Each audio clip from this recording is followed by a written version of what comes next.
Hi, this is Rashim, the Be More Catalyst of Be More LLC, here to help you build your nonprofit or social enterprise from the ground up the right way.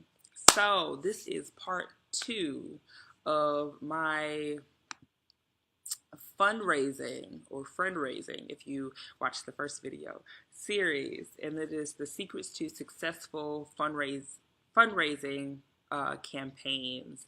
And in that first video, we talked about no like trust factors.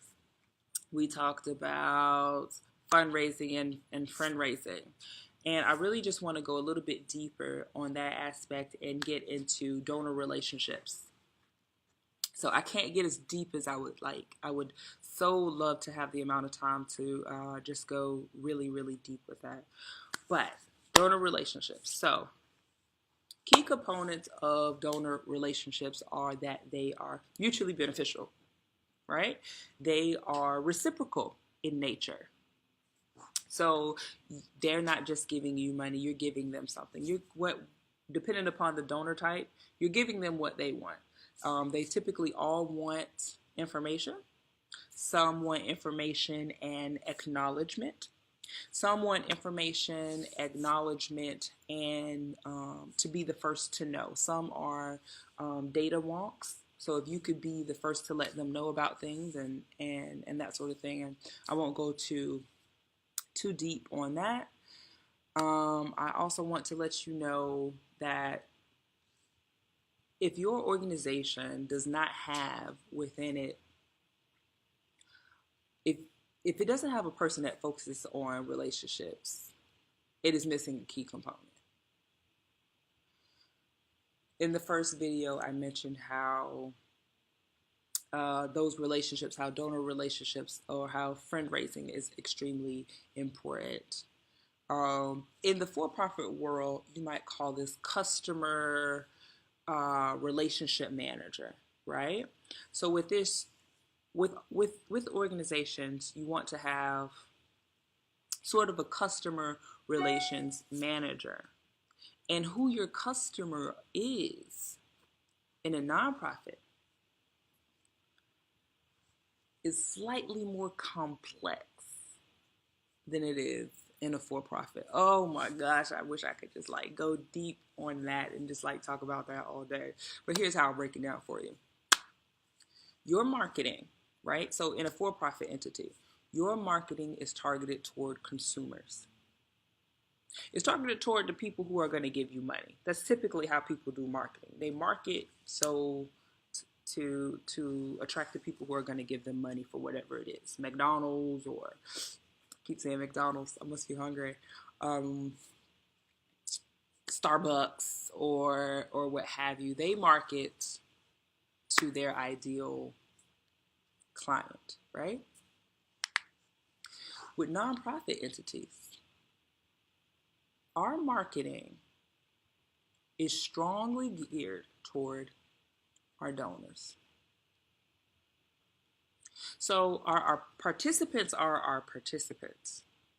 Or if they're not participants, depending upon the organization,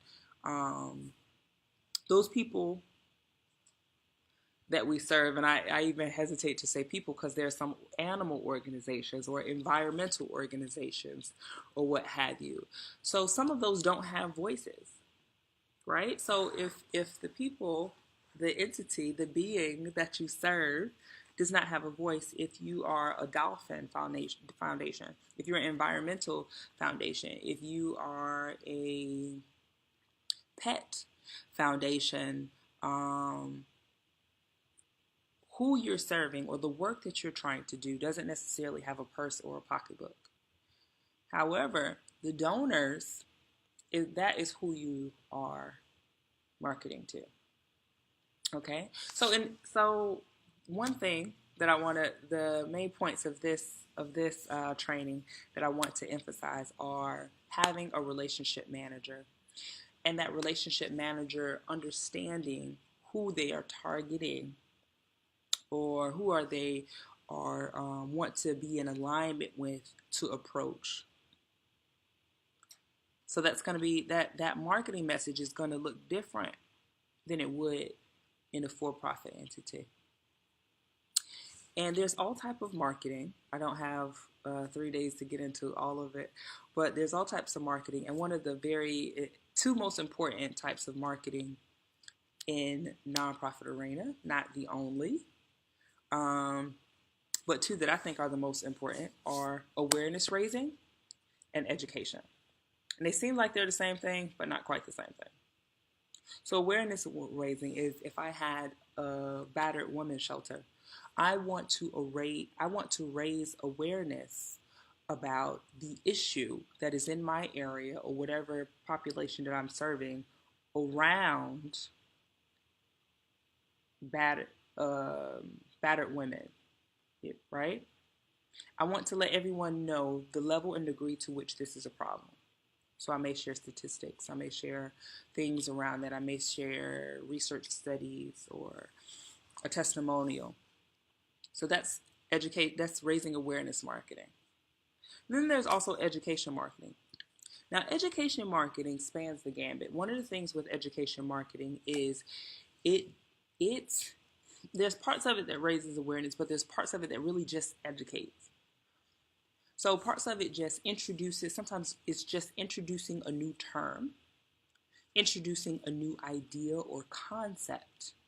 For example, if you're a professional in the background of, let's say, social justice issues, right? There are terms around social justice that if you wanted to talk to someone about it, they would need to be familiar with those terms at the base to understand the work that you're doing. So let's say you did social justice issues, and one term that you wanted to help people get familiar with is intersectionality, right? Or you wanted them to be familiar with the term structural racism. What does that mean, structural racism? Is the structure racist? What does that look like? So there's the slight difference. I'm sorry, I'm trying to dodge this glare. But I'm not having much success. I'm not. Sheesh. Okay. So those are the things that I want to leave you with today in this second part of the training. The importance of establishing a relationship manager.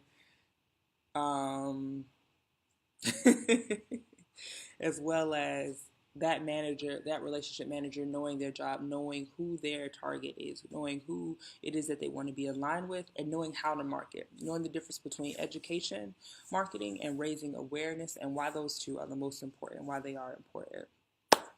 Thank you so much for taking the time to listen. Thank you so much for the work that you are doing in the world, whatever that is that you are pursuing passionately to make this world a better place. I appreciate you with every fiber of my being, and I want to help you to do that.